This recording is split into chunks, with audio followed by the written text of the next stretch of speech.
You think maybe.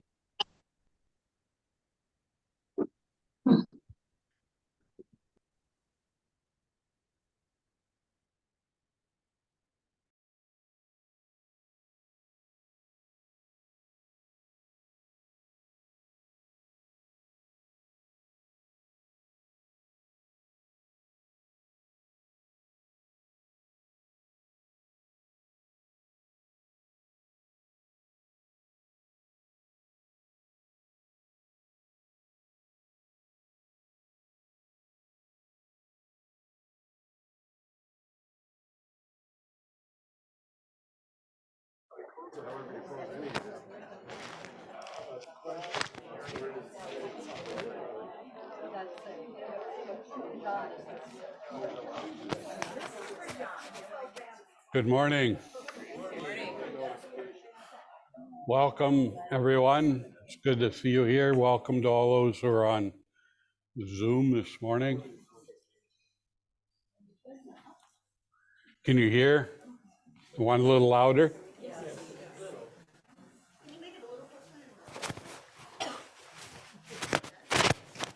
Is that better? Ah, okay. Well, all of you have probably heard about the old saying that whenever we are in social gatherings, and especially if we're in family gatherings, but especially if you're in church, you should never talk about religion and politics, which is why you all came, right? I want to first of all just note that there is, you may have noted a change in the title. If you saw the title in the news or the monthly, it was different than the one that's in the bulletin for this morning and the weekly, and it has changed. My title, if we want to call it that, is Political Rhetoric and a Biblical Message, which was different from what originally came out, which simply said Walter Brueggemann, Ancient Echoes. And how is that? No, that's not.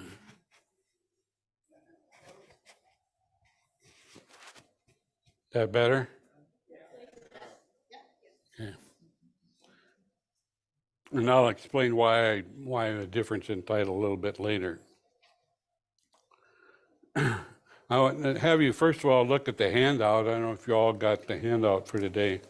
I made some opening comments there that I would like to just go through. First of all, we are all called to be political creatures. As citizens of a country, we are governed by government policies. These policies are determined by political influence and power. Political rhetoric reflects that influence. As Christians, we are governed by the teaching of Jesus and the Hebrew Christian scriptures. Our faith reflects the influence of those scriptures. These two governing positions can often be in conflict and present a paradox for us. It then becomes a matter of conviction on our part. Do our politics inform our faith, or does our faith inform our politics? Then I've just made some quotes that you're familiar with. Romans 12, do not be conformed to this world, but be transformed by the renewal of your minds, so that you may discern what is the will of God, what is good and acceptable and perfect. In 2 Peter, but false prophets also arose among the people, just as there will be false teachers among you, who will secretly bring in destructive opinions. They will even deny the master who brought them, bringing swift destruction on themselves. Even so, many will follow their licentious ways, and because of these teachers, the way of truth will be maligned.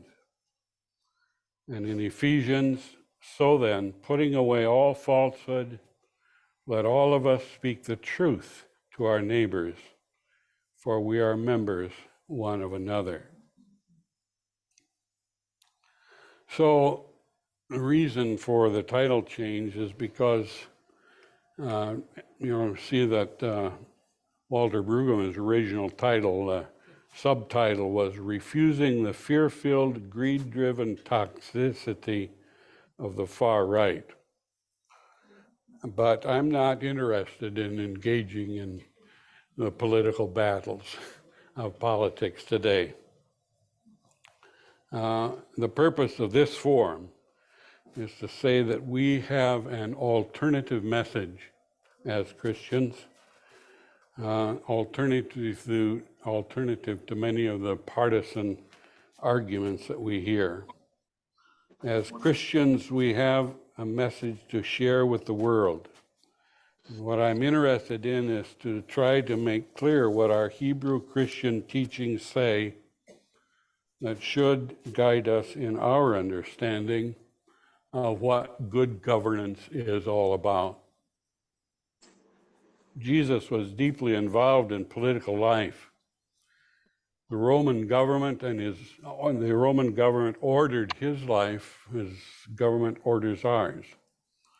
And in many respects, Jesus upheld the governing of his life.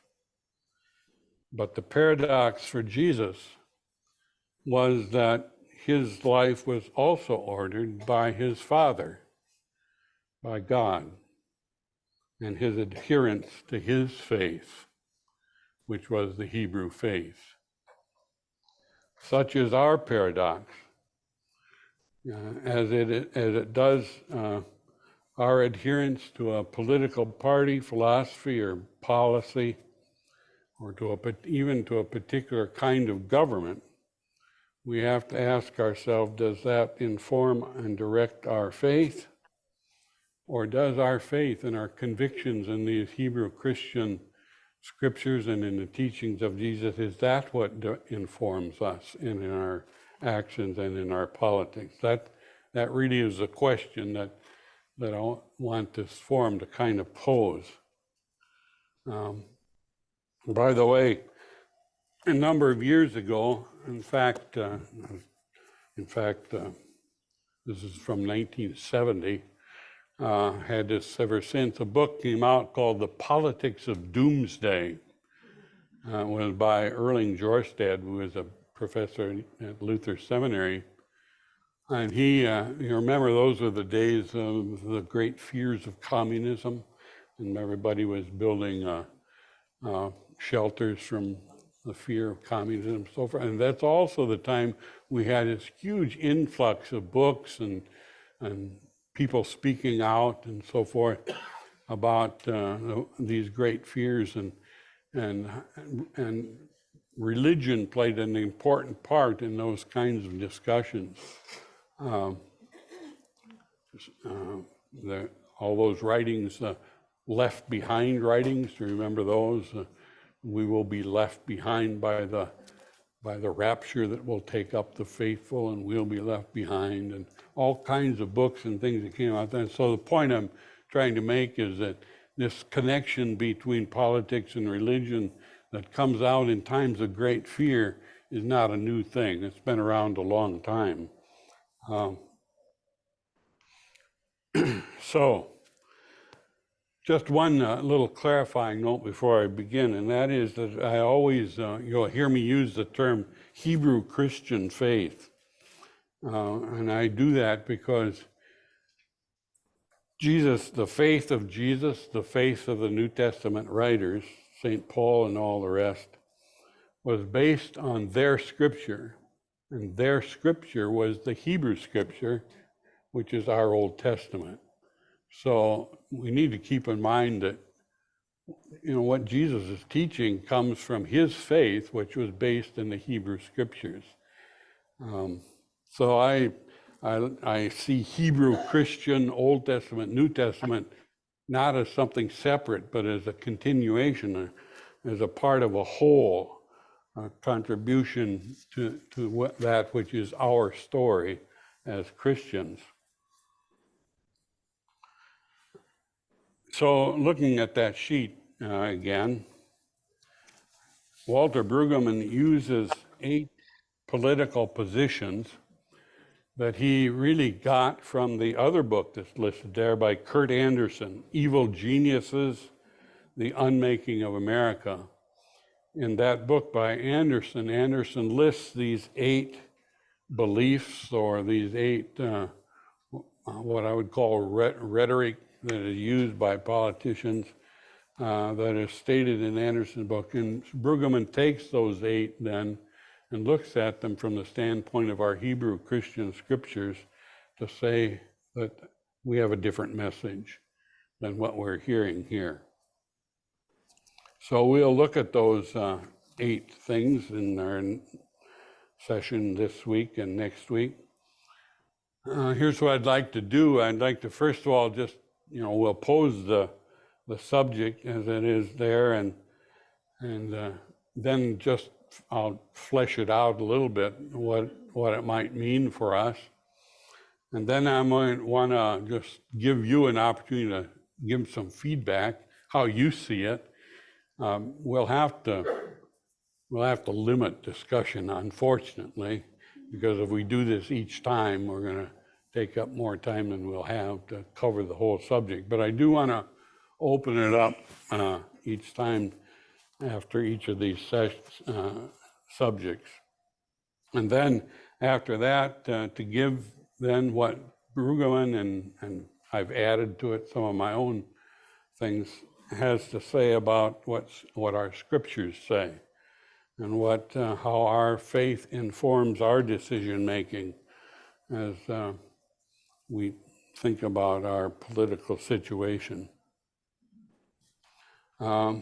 Obviously, there are a whole lot of biblical examples that could be given. I'll just have time again to offer a few, but there are many more that could be added. So that's kind of the plan. We'll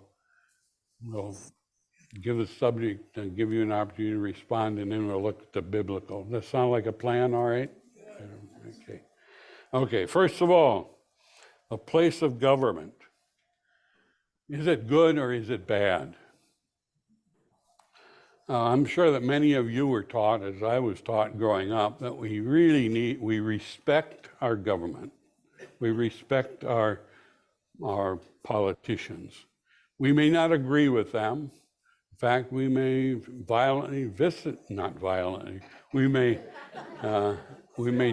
strongly disagree with them, but we were taught to respect government, right?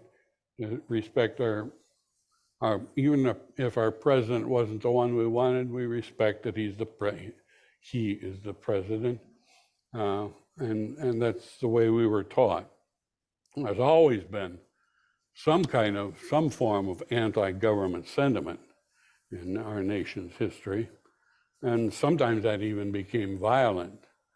But it was always against some specific action, some specific policy that came about, something that was being projected. Even the Civil War was really pretty specific in what it was against.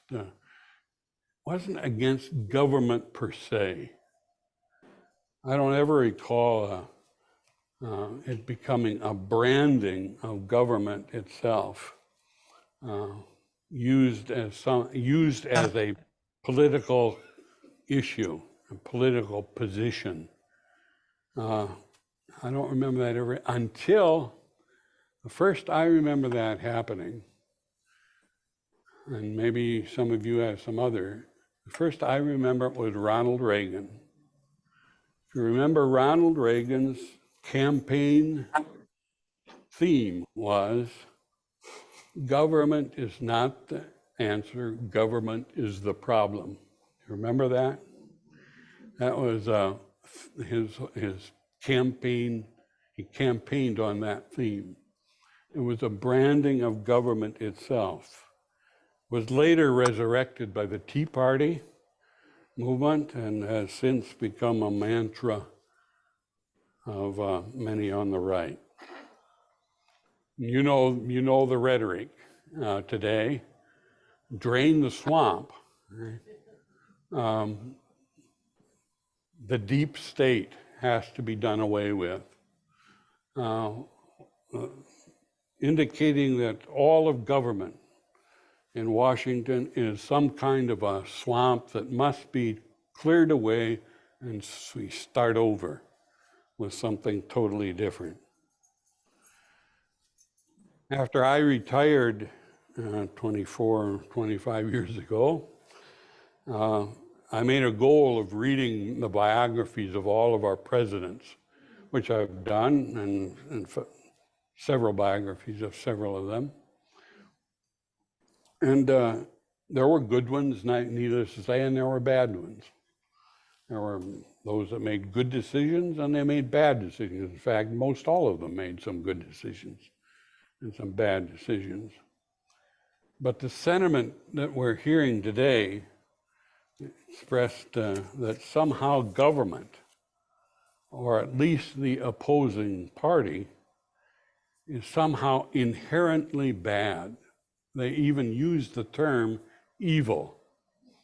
They are evil. And along with that, the kind of sentiment that the Constitution is optional, democracy is failing, and so we have to get rid of it, drain the swamp, and start over with something else. Have any of you read the book by Rachel Maddow called Prequel, or heard her podcast? You know, Rachel Maddow she has a book out called Prequel, and she has a podcast on the same thing. It's about things that happened leading up to World War II, and the influx of Nazism in this country. And if you read that book, it's amazing. Nazism infested our country right up into the government officials.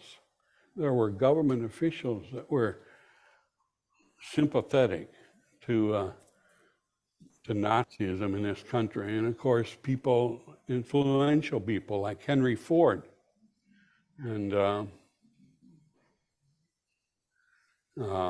the aviator, Lindbergh, right? Charles Lindbergh were sympathizers with Nazism in this country. And just an example of how that kind of infiltration, that slow seep, can come into even our highest government officials in this country. We can no longer, I think, take in this country democracy for granted. It's being threatened today by our political rhetoric and by authoritarian sympathies. So we need to look carefully at the place of government. Is government good or is government bad? And what do the scriptures have to say about that? So I'm going to stop there and just ask you what's your response to all of this kind of rhetoric today? Anybody want to venture? And can you please wait for the mic? Thank you. Let's see. Brave enough to start. Here you go, Laura. I grew up in a rural area where lots of people think this way, that government is bad, get government out of my business. But what I find is that on the far right, they aren't even consistent within their own kind of rhetoric. They're inconsistent. So, I'll take the kind of some people that I maybe grew up with who want government out of their business, but stay out of my business, but get into the business of women who are pregnant, get into the business of LGBTQ people. So if it's like, I want freedom and no government interference, why is it good for them? But They want the opposite for those they perceive as threatening. So they're not even consistent, I find. Thank you. You know, everybody talks about the government, and it seems to they act like the government is something else. But every time we vote, every time we and say something, we are part of the government. So we have to initiate what we want in the government. Thank you. I wish I could remember, a number of years ago, I came across a book that I don't even remember the name of, but it was a book that listed all of the multitudes of ways in which our lives are today made better because of government.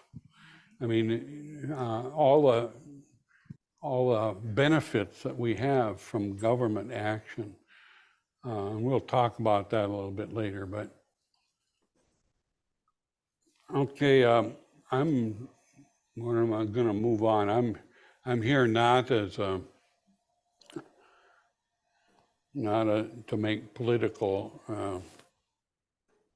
stances, but I'm here to present what the Hebrew Christian scriptures say about these issues. Walter Brueggemann, in his response to this, used primarily Ezekiel 34 as an example of both good and bad government, and you'll see that that is listed there. Ezekiel wrote at a time when Israel was conquered by Babylon, and all of its elite people, its leaders, its priests, its teachers, its courtesans were all carried away into the foreign land of Babylon. And Ezekiel was one of them who was carried away to Babylon. And so the tragedy of that whole thing was just really fresh in his mind. And it was just unthinkable that Israel could be defeated and humiliated the way they were humiliated. After all, Israel was God's chosen one. Israel was God's holy nation. But it happened. It happened. Ezekiel didn't blame government in general. Ezekiel blamed the leaders. In antiquity, the leaders are referred to as shepherds. When we hear the word shepherds, we automatically think about, religious leaders, priests and pastors and so forth. But in antiquity, shepherds referred to the kings, to the political leaders. And Ezekiel blamed them, the shepherds that were referred to, the king of Israel. All of them had failed them. But more importantly, they had failed Yahweh. Ezekiel describes this long list of all the kings, shepherds, who acted in self-serving ways with little concern for the people.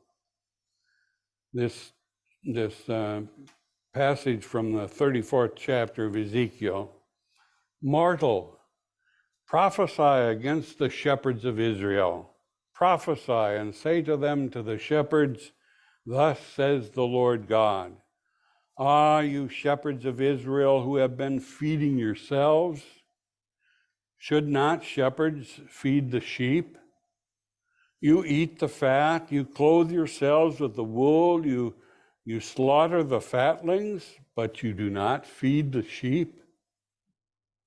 You have not strengthened the weak, you have not healed the sick, you have not bound up the wounded, you have not brought back the strayed, you have not sought out the lost, but neither force nor harshness, by force nor harshness you have ruled them." In other words, you've not done your duty and the responsibility to the common good, done it all for yourself. Government was not intrinsically bad, Ezekiel said, even in its now destroyed condition. But it was the leaders who were bad. The leaders had gone bad. But good government is possible. Good government is possible, Ezekiel said. And when the shepherds get their minds off themselves, their own position, their own re-election, whatever it may be, and give priority to the sheep, then good government shall be in place again. Hear the voice of the psalmist in Psalm 72, which describes a good leader. For he delivers the needy when they call, the poor and those who have no help. He has pity on the weak and the needy, and saves the life of the needy from oppression and violence. He redeems their life. If you want to read a lot of the Hebrew scriptures about criticism of shepherds, criticism of the leaders and stuff, just read all the Old Testament prophets. All of them, they denounce bad government leaders. And they also criticize bad religious leaders as well. As Christians, we see the fulfillment in Jesus, the Good Shepherd. Luke 22. The blind receive their sight. The lame walk. The lepers are cleansed. Deaf hear. Dead are raised. Poor have good news brought to them. Jesus acknowledged the rightful place of good government. Give to Caesar what is Caesar's. He said that. There is a place for government. Give to Caesar what is Caesar's, and to God what is God's. I want to read a chapter from Romans 13 about government. You may not like this. I didn't.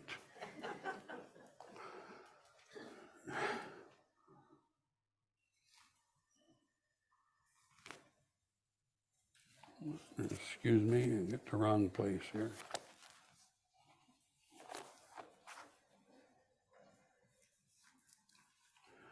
Let every person be subject to the governing authorities, for there is no authority except from God, and those authorities that exist have been instituted by God. Therefore, whoever resists authority resists what God has appointed, and those who resist will incur judgment. For rulers are not a terror to good conduct, but to bad. Do you wish to have no fear of authorities? Then do what is good, and you will receive its approval. For it is God's servant for your good. But if you do what is wrong, you should be afraid, for the authority does not bear the sword in vain. It is the servant of God to execute wrath on the wrongdoer. Therefore, one must be subject not only because of wrath, but also because of conscience. For the same reason, you also pay taxes, for the authorities are God's servants, busy with this very thing. Pay to all what is due them, taxes to whom taxes are due, revenue to whom revenue is due, respect to whom respect is due, honor to whom honor is due. Those words probably sound a lot like what Martin Luther wrote. You may remember that Martin Luther said that God works in both his right and left hand. He works through the church on his right hand. He works through the government on his left hand. That God establishes both for the good of the people. And so government is seen not as a bad thing by Luther, but as a good thing, even though Luther himself said we must uphold what is God's. You know, it's the same old thing. Give to God what is God, give to Caesar what is Caesar's. So while being prophetic is critical, I think we need to continue to be, as the prophets were of the Old Testament, we need to be critical of what government is doing. We need to root out that which is bad. We should also, though, rejoice in all the good that comes from government. And we should see that government and government actions for the common good is something that God also uses to accomplish that which is good in our world. A way to, for us, of course, in a democratic government, a way to root out the bad is at the election box, ultimately. So, any comments on this section before we move on to another?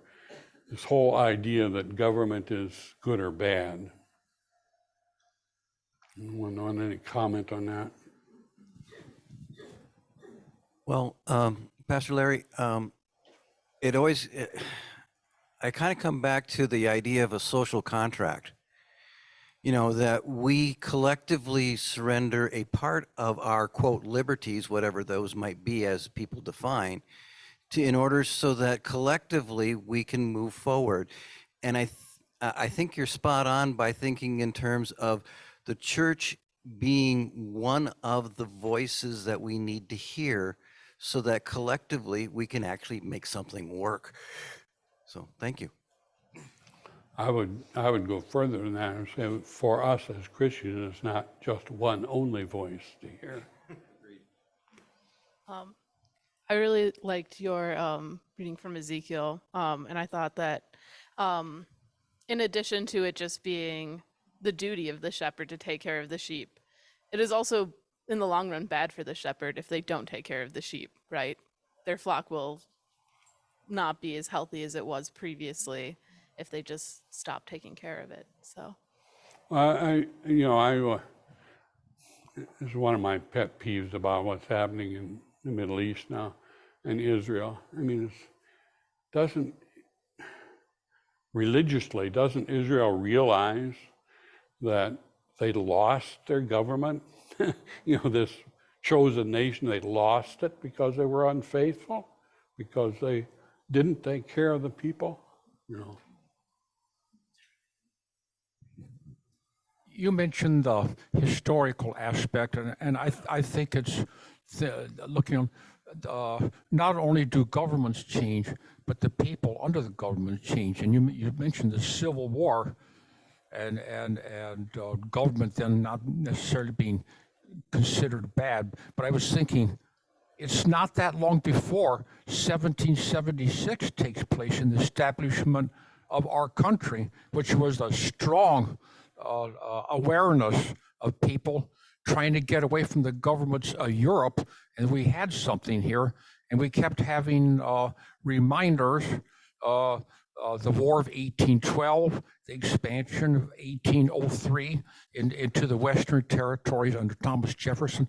Those are all things that raised the consciousness of government, the positive elements of government in our country, in our populace at the time.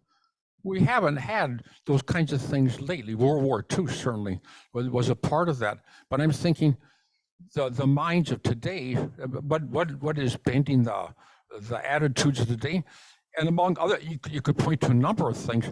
But sports, in sports, we have winners or losers, and if the losing team has attributes that are positive, how much do you hear about those? And those affect attitudes. So I think taking a scriptural approach to attitude is not only timely but necessary, you know. Thank you.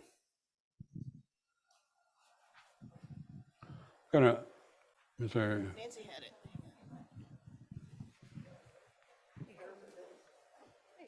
Thank you.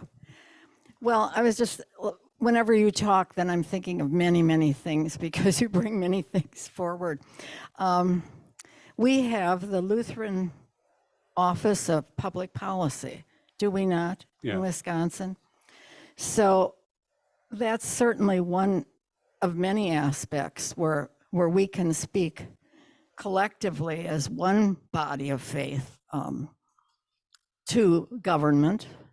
And in my estimation, government is absolutely necessary, as are businesses. However, in government, at least up to this point, we are better able to impact and affect government than we are to affect businesses that may or may not necessarily be providing us with the common good or common welfare, so to speak.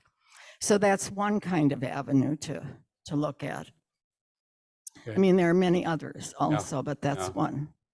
Thank you for that. But by the way, besides the Office of Public Policy, our ELCA bishop also makes positions clear to the government, and that's going on all the time. So I'm gonna, again, I apologize for cutting off. Move on to the next one. We got eight ones to cover. So next one, belief in a perfect mythical yesteryear. The good old days, right? Remember those good old days? If only we could return to those days. Remember how great things were in the past, you know, the days of the Brady Bunch and Little House on the Prairie, and when guys in the white hats always won the guys over the black hats, and of course they not only won over the guys in the black hats, they massacred those evil Indians too, didn't they? The good old days. Have any of you happen to have read a book called Jesus and John Wayne? There was a book that came out a few years ago called Jesus and John Wayne, and it's about the evangelical right. And the position of the author is that this kind of emphasis today by the extreme right evangelicals has been building for a long time, and it was built through this kind of strong man, you know, kind of image of the West and so forth, and the heroes of the West, and that has been the backbone of all of this coming on for a long time. When I was in college, I still remember I had just decided that I was going to pursue going to seminary, and the bishop from the old LCA, this is Luther College, so it was the old LCA, bishop of the LCA, Preuss, what was his first name? I can't remember. Came to Luther College to give a speech to all the pre-sem students, and his speech was, "We need real men in the ministry. We need strong men because this is a tough job." And that was the emphasis for us in that day. So I wonder about this whole emphasis on the good old days. And I wonder if it is simply a desire to reverse what has been happening in our culture today. Such things as adherence to differing gender identities, same-sex marriages, economic safety nets, a return to a white male domination, voter suppression, closed borders to keep out those terrible aliens, rejecting race theory, cover up of the truth about what our nation has done in its past. Return to Confederate flags and lost cause Southern sympathies. Banning books. Telling teachers what to teach. We could go on and on. Is that maybe what they mean by the good old days? That we return to days when those things didn't take place? So what do you think? I ask your response. What do they mean by the good old days?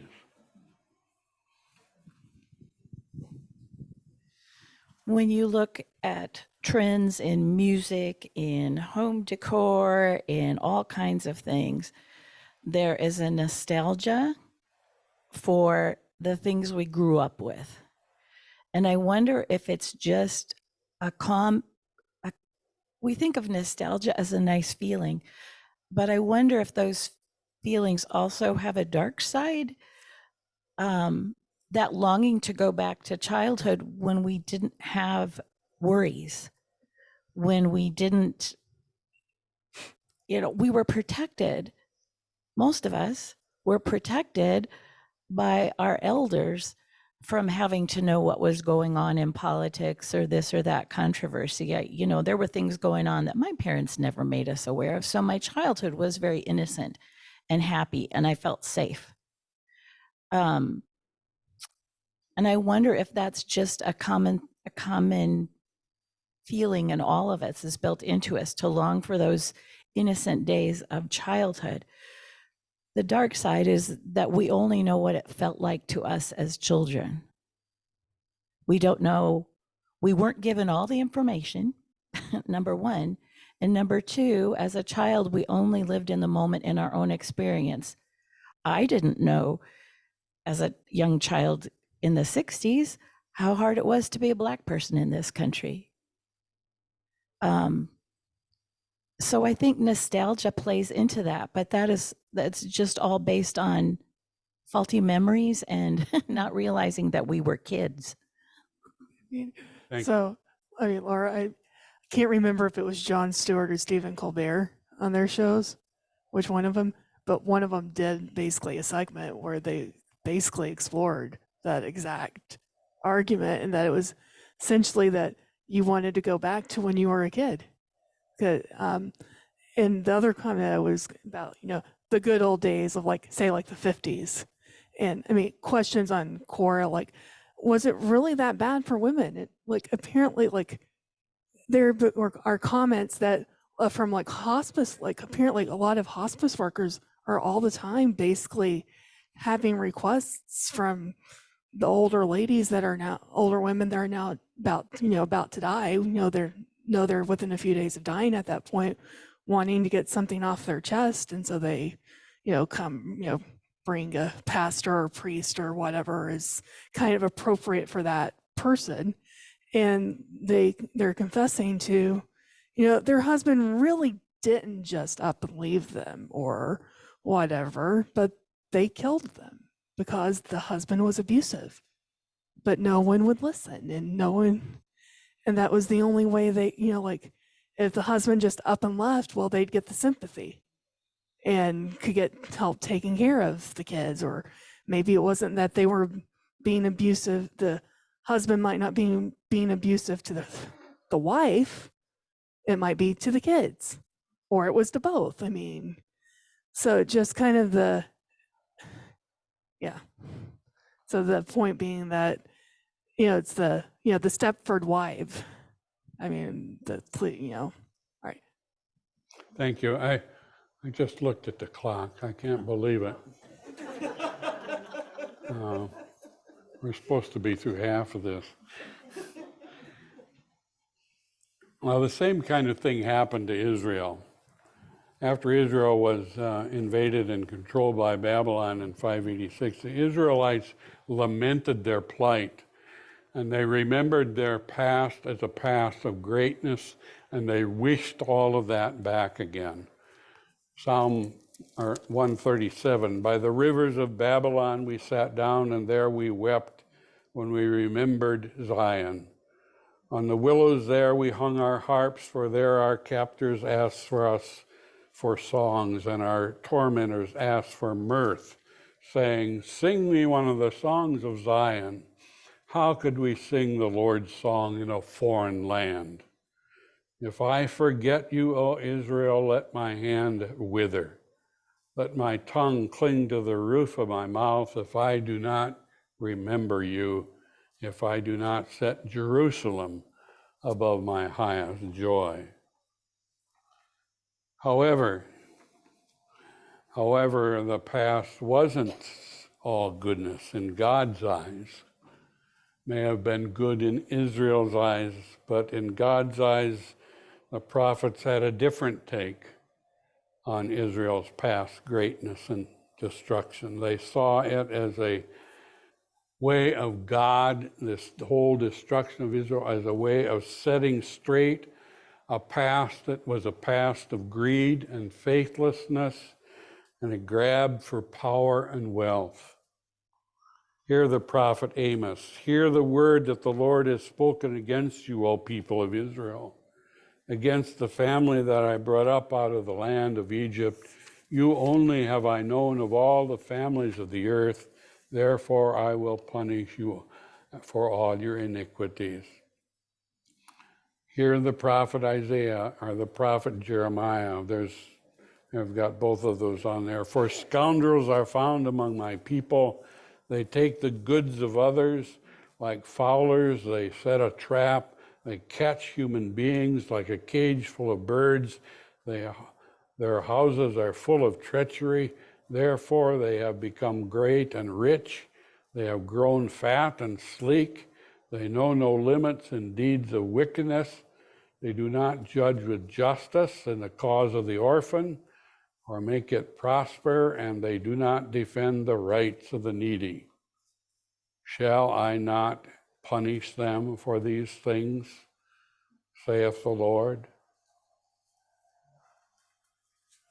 They envisioned, however, a different kind of future, a future in which there was a new world, a new creation.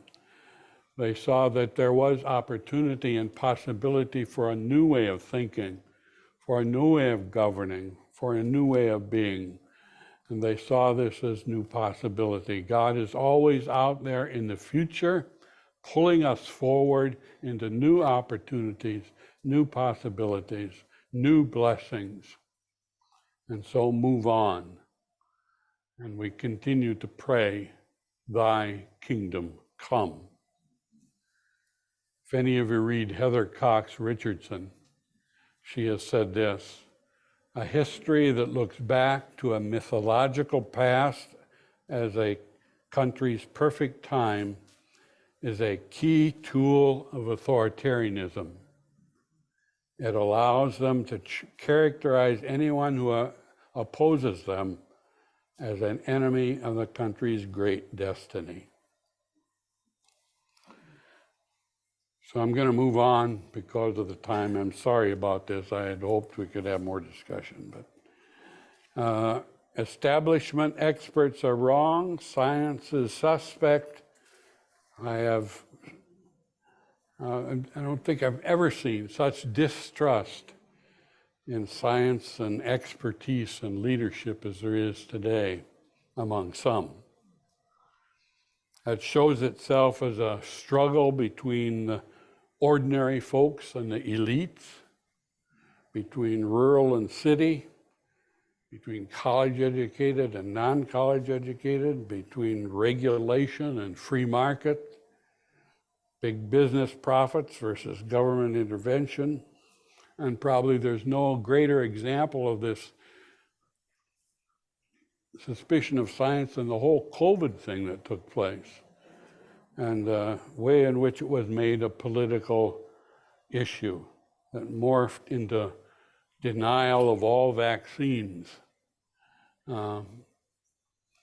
conspiracy theories that came about because of it. And of course, think about the whole thing about global warming and how the denial of science is in that. We have great examples today of how science has been looked at with askance. So for in Scripture, Proverbs 1:7, the fear of the Lord is the beginning of knowledge. Fools despise wisdom and instruction. And for this discussion, Brueggemann turns to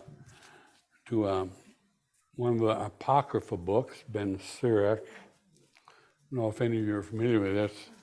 I'm going to read this chapter from Ben Sirach. Ben Sirach, these are the books that are not in our Bible. They are in the Roman Catholic Bibles. There was a decision made that they, for various reasons, were not up to par to be in our Bible. But they were things that were written by people of faith, the same way our books were written by people of faith, expressing their faith in a different way. I'm going to read this chapter from Ben Sirach, and those of you who are the medical people here are going to love this.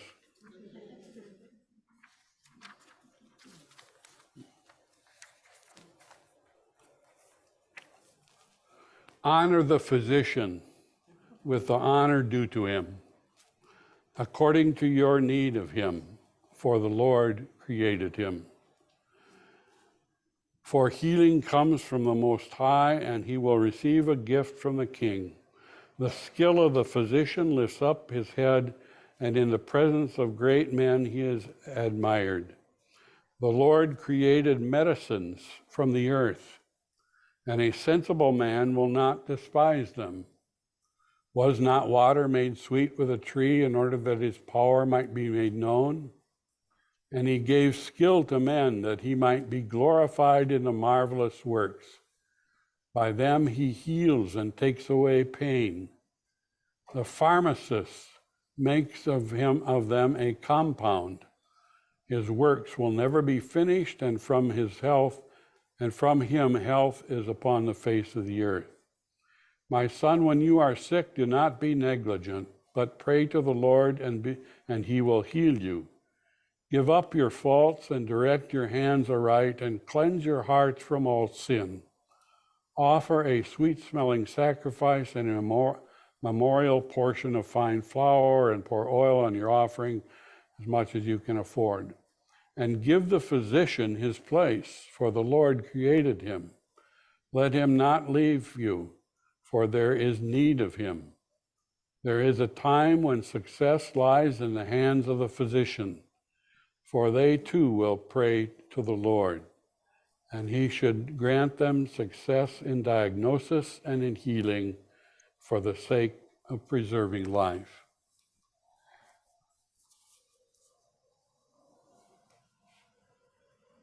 Bottom line, we believe in a creator, God, who has ordered the creation that we live in, and has ordered it in reliable ways that permit scientific study to unravel its mysteries.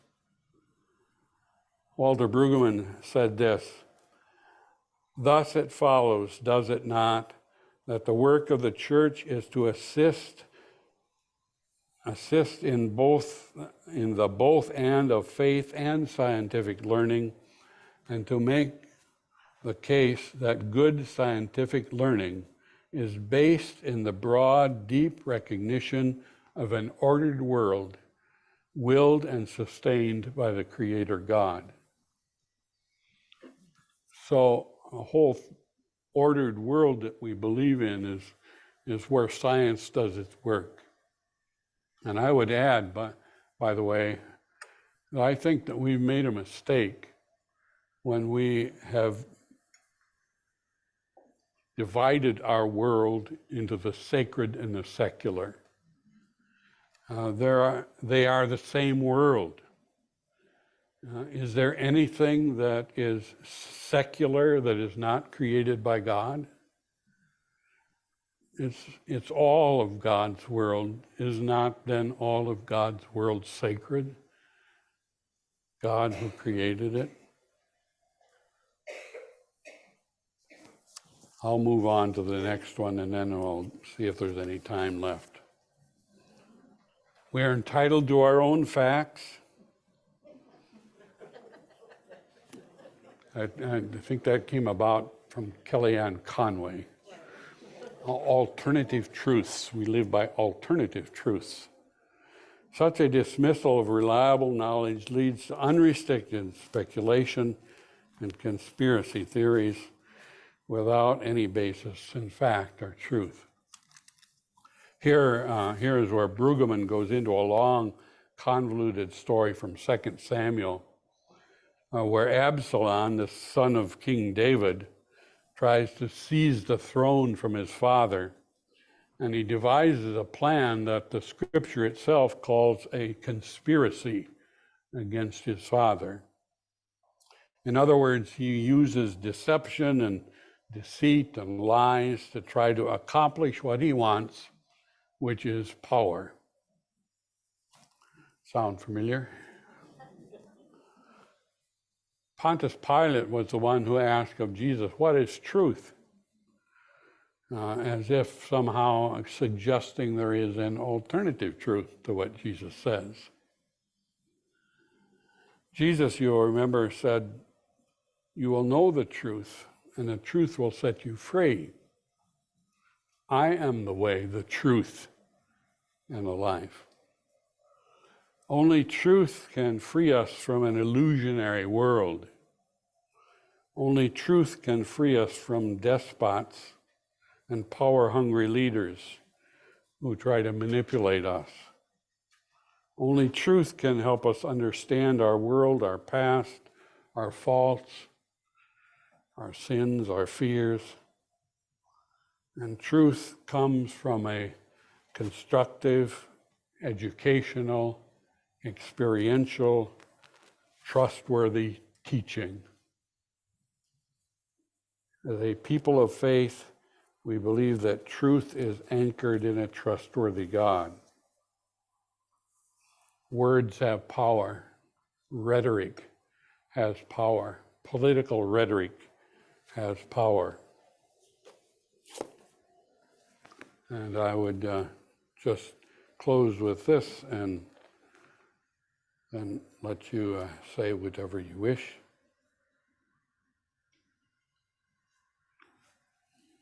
Philippians 4:8. Finally, beloved, whatever is true, whatever is honorable, whatever is just, whatever is pure, whatever is pleasing, whatever is commendable, if there is any excellence and if there is anything worthy of praise, think about these things. Keep on doing the things that you have learned and received and heard and seen in me, and the God of peace will be with you. Now, we still have time for some reflections by any comments. Didn't work out the way I hoped it would work out, but kind of another comment on the we are entitled to our own facts. Oh, sorry. Kind of on the we are not entitled to our own facts. Also, just one of the 10 Commandments is "Thou shalt not lie," which is kind of a big thing.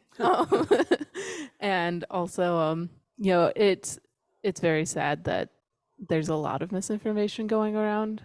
But it's so odd to me as someone from a younger generation who uses the internet a lot.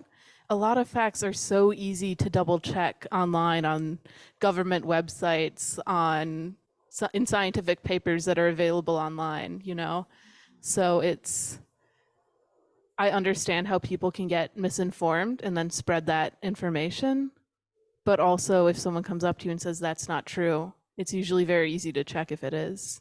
So. while we're waiting for someone else, I just want to make a concluding comment that, again, I want to say that I'm not, this is not meant to be a slam on any political party or anything else. It is to say we have a message. We have a we have a faith that needs to inform our political discussions and inform who we are as the people of God. Well, I just wanted to comment because you did raise science. And I'm just reading Trevor Noah's book, Born a Sin, I think, but or a crime, Born a Crime, yeah.